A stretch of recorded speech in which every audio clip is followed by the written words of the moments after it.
Hello people, girls, boys, and everyone. It's good to see you here at All Things Chadwick. It is October the 4th. I have to get Halloween candy. I usually keep two of these kind of pumpkins, sitting around the house with Snicker bars and Twix bars and Kisses and M&Ms and things. And at the end of the season, they're still basically full because we hardly ever eat candy. But we love it. But I mean, we have a bag or two and then we're usually so full with all the savory things that we eat that we don't get around to the candy. But I hope everyone's October is off to a good start. If it isn't, I hope that it gets better and improves. I am in the kitchen this afternoon and I have the music going and I'm drinking water. No alcohol today.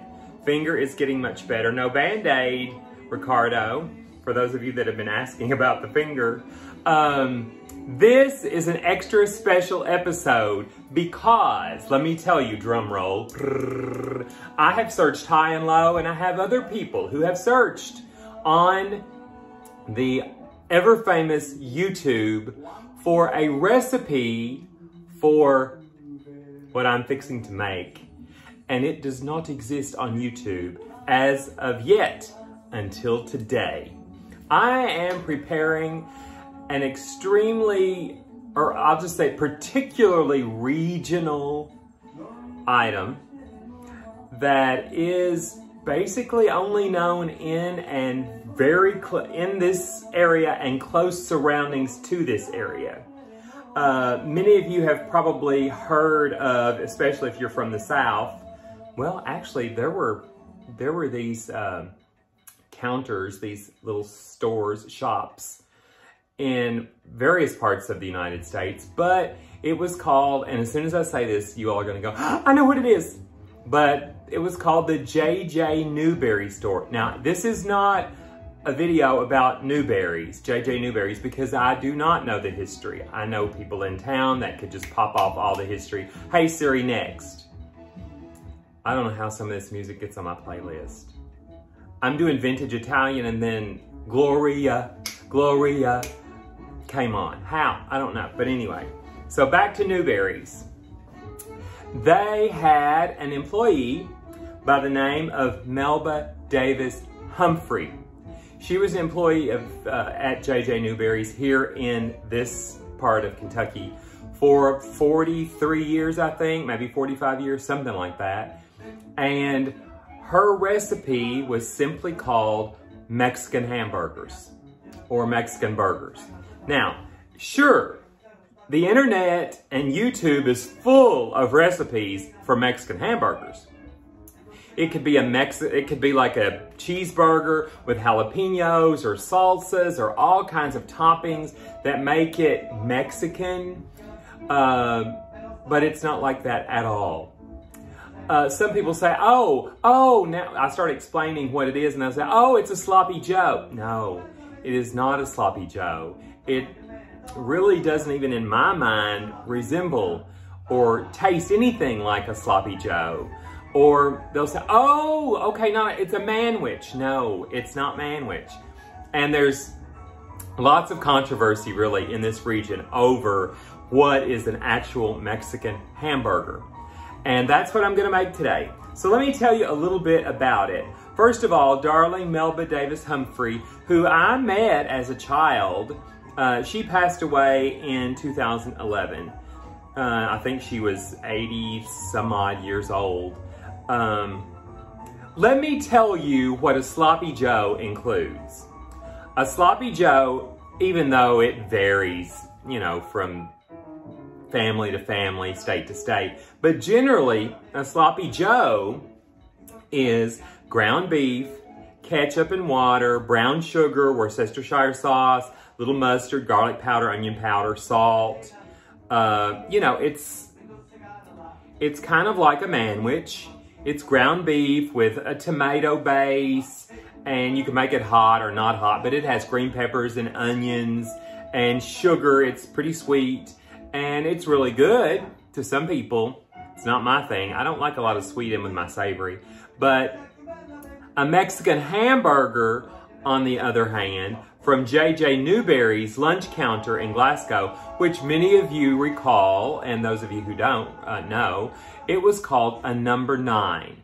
And I believe the number 9 came with a Mexican hamburger and possibly, I know it had slaw, maybe creamed potatoes, like mashed potatoes and slaw. Mexican hamburger, mashed potatoes, and slaw. That's how I remember it, and that's how my mother remembers it, who grew up right here in this community. Now, the recipe that was printed after she retired, she finally divulged her recipe, and it was printed in the local newspaper here. And there are even discrepancies over when it was printed, because certain people say, oh, there was an extra number, or, you know, and they say the recipe wasn't quite right. There was a misprint in the recipe. Anyway, I've looked at the recipe, I've made the recipe many times, and I've passed it around to friends even that don't live in this area. And it always seems to turn out really good as long as you follow the recipe closely. Her recipe, of course, that was printed was for a lot, because she made a lot every morning. And it was like, I don't know, 20 or 25 pounds of ground beef. So I did a little math. I was not good in math in school, but I did a little math, and I have calculated it down to 4 pounds of ground beef, and we will move over to the stove and go from there. Okay, this is not a long video, and it's a super simple recipe, but it takes a while to cook, and I'll go into that in a few minutes. If you have any particular questions, I can either answer them, so send me comments or send me an email, and if I can't answer them about this recipe, if you're interested in the history, then I will find the answer for you, because I know the people to ask. So I'm starting with 4 pounds of ground beef. I had 1 pound of like 90-10, and the others were like 85-15 or 90-something. So one is pretty lean and the others are 85-15, a little more fat. Nevertheless, I have 4 pounds of fresh ground beef that I got yesterday. To that, I am going to add chili powder. Now, I am not going to vary much from the original, but generally speaking, if you wanted to use the hot chili powder or a different brand, or, you know, your own mixture or whatever, fine. But I'm using chili powder, and the recipe calls for, with 4 pounds, about 1.5 teaspoons of chili powder. Now, you'll also notice, if you were to do some investigating, that the recipe that was printed in the local paper many years ago mentioned about 1 tablespoon for 25 pounds of beef. And that may be right. But over the years, as many times as I have made it, I am using 1 teaspoon, pretty level teaspoon, and 1/2 in mine. Now, in addition to that, we're gonna add 1.5 teaspoons of salt. So there's a nice level teaspoon. This is not on. Don't brown the beef. The stove is not on. 1.5 teaspoons of salt. I am not adding pepper. I'm not adding cayenne. I'm not adding Worcestershire sauce. It doesn't call for any of that, so I don't add it. And just to be quite honest, I don't want to mess it up, because we love it just like it is. Now, certainly, generally speaking, I would put pepper in there and other things, you know, to kind of spice it up a little bit. It's really good because I have made it with finely diced or minced onion, a little garlic powder, but you start turning it into something other than the classic Mexican hamburger. So, we just have our 3 ingredients: our beef, our salt, and our chili powder. The last thing is a little bit of tomato paste. Just a little tomato paste. Now, I think her recipe called for about I don't know if it was 1/2 can or a large tablespoon or something. I don't really remember. I don't have the original printed off right in front of me. But, oh, as a matter of fact, I do.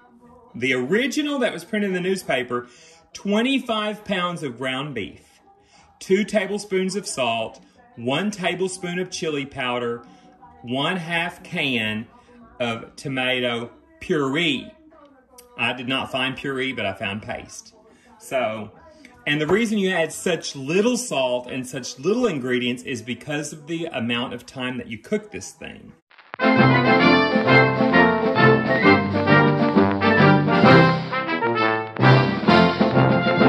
So, she added a 1/2 small can. I'm gonna add about a huge tablespoon of tomato paste. And you can get it in a little tube or, you know, whatever you want to do. But sorry, don't fuss at me. This will not ruin this big cast iron enameled Dutch oven. It won't, but if you don't have to bang it on yours if you don't want to. So I'm gonna add just a little bit more. I'm not putting ketchup in this. I'm not putting mustard or Dijon or anything like that in here. Now, to top that off, a quart or so of fresh cold water.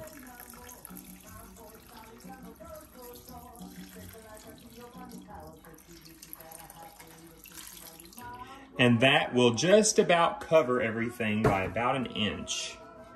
If it doesn't, you can add a little more water.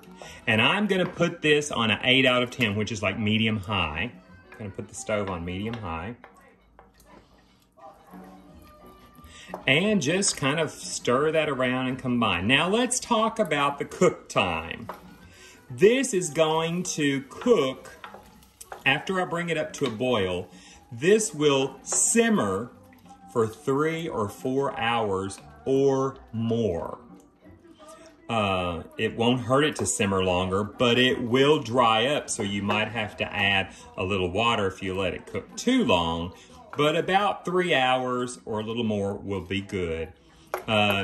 You'll notice that this ground beef will become very fine as the fat tends to render and cook away and be absorbed with all the other ingredients into the meat.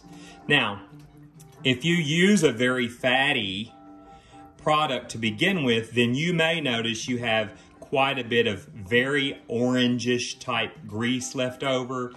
You can paper towel that out, you know, turn your pot to one side or the other and soak up some of that, or drain it to, you know, ever how you like to drain grease off of something. But you certainly probably couldn't put it in a colander because the ground beef is gonna be so fine it would just clog up your colander. So that's pretty good. I'm gonna put just a little more water, maybe a cup and a half of water to that, because it is 4 pounds of beef after all. And so we have plenty of moisture.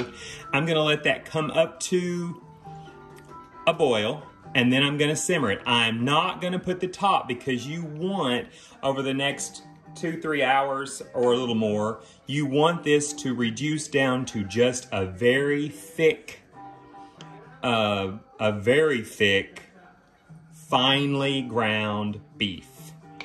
And it will stick together when you pick it up with a spoon to put it on your bun. So I will see you when this video is nearly at the end and this is cooked down, and it will look nothing like it looks right now. Right now, it does not look very appetizing. It looks kind of like maybe a gazpacho that's gone wrong. It looks a little bit clobbered. Well, it's Halloween, go for it. But anyway, so I will be back shortly. You have plenty of time to go to the store and get the things if you want to make this while I'm waiting for 2 or 3 hours. Okay, while that is simmering, I thought I would give you a little more information about the Mexican hamburger. This video is not intended for controversial purposes. You know, some people may watch it and get real picky about their Mexican. Well, Melba was my aunt, and I know that my aunt, you know, that's wonderful and lovely and great, ever how you make your Mexican hamburgers if you live here in this county. But nevertheless, she at J.J. Newberry and Company was the first to ever make Mexican hamburgers. And although there were lots of J.J. Newberries, I believe, or as I understand it, the one in this county, in this city, downtown on the square, was the only one that ever made Mexican hamburgers at their lunch counter. So, and again, it was called the number 9. Sorry, I don't know why I do that a lot. I do it a lot, so you just have to get used to it. But anyway, now, other places, lots of other places, since J.J. Newberry's closed many years ago, probably 35 or 40 years ago, maybe. I don't know when J.J. Newberry's closed exactly, but I believe it was probably in the late 80s. Could be close to 90-ish. Anyway, after they closed, lots of local places started to make Mexican hamburgers. Some of them may have started making them before J.J. Newberry's closed, but I know there are other little lunch counters on the square that have made them over the years. And there are still places to this day that will say, our special Tuesday is the classic Mexican hamburger from J.J. Newberry's, or Newberry's number 9. And anyone who has lived for any amount of time in this area knows what a Newberry Mexican hamburger is. There are places, not even particularly in this city, but other little cities in this county that will also make that. Now, make those. But if I go to a neighboring city, maybe 35, 40 miles from here, closer heading down like maybe to Nashville or something, you don't find them anywhere. If you say Mexican hamburger, somebody thinks it's a burger with salsa or jalapenos or pepper jack cheeses and, you know, burrito type things on top of a burger. So it's completely different than that. But let me show you real quick. They've been going for about 45 minutes and they came up to a boil and I have them simmering. Let me show you real quick. They are steaming away, which is what we want it to do. We want all of this moisture to evaporate, and it's going to take a long time for all that moisture to evaporate. But when it starts happening, you can really tell that everything starts changing and you start getting that dark, almost like a paprika type color starts coming through. So it's simmering away and we're not going to cover it. You know, you may want to occasionally, of course, stir it. Nothing sticks to this Dutch oven, but you know, depending on what you're making it in, you want to make sure that nothing's stuck when you were getting it up to that higher temperature. So we're going to let that continue and we'll be back in a little while.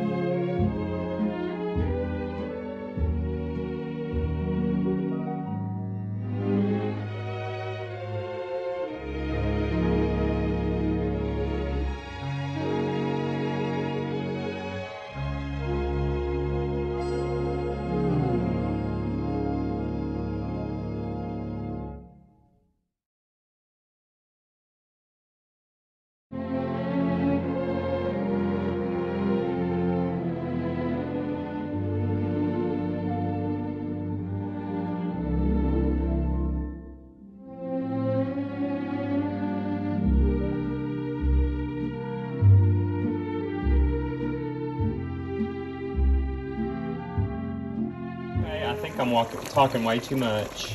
So it's coming right along after about an hour, hour and a half of simmering. I turned it up a little bit. It's about like medium now.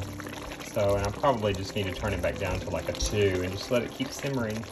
But coming right along. I thought I would show you real quick. Now I have not stirred this for about 30 minutes.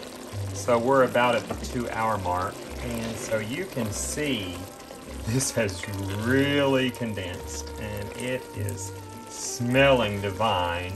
It doesn't really, I guess I was wrong about the paprika color. It's more like a turmeric-y kind of, you know, I know it doesn't look that way in this video, but if you were here live, it has a nice brownish turmeric-y type color.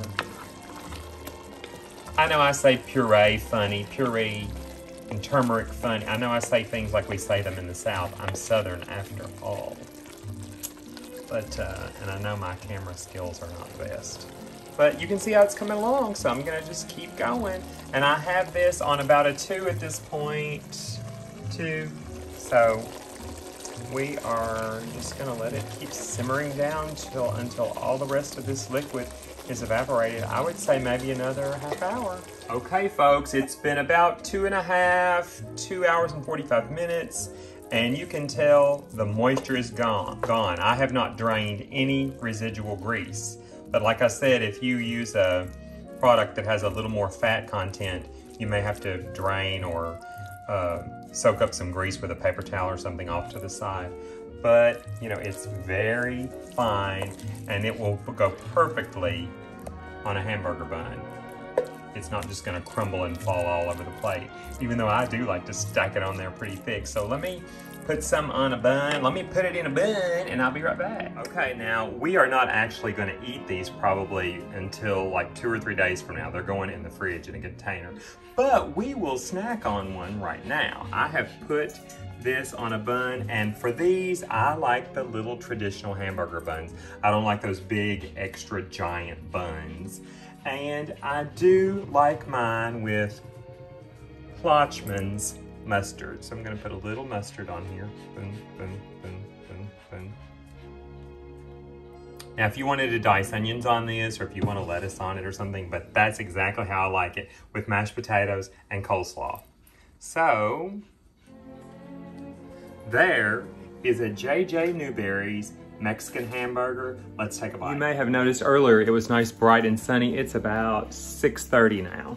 So these have been going for a while.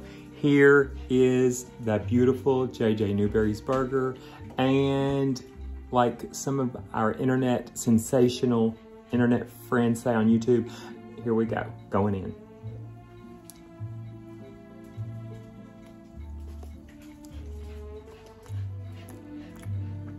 You know you're expecting this. Oh my God, it's so delicious, and it is. That's all, folks. I'm showing all the wrinkles, all the chin wobbles. I'm showing it all. It is so good. Put you a couple of dill pickles on it if you want to. And I hope you give this a try, and I hope you enjoy. Thanks for watching All Things Chadwick. I'll see you soon. Sorry for all the chit chat. It just went on and on and on. I can't help it. Yes, I can. No, I can't. Here's the closeout. What do you think?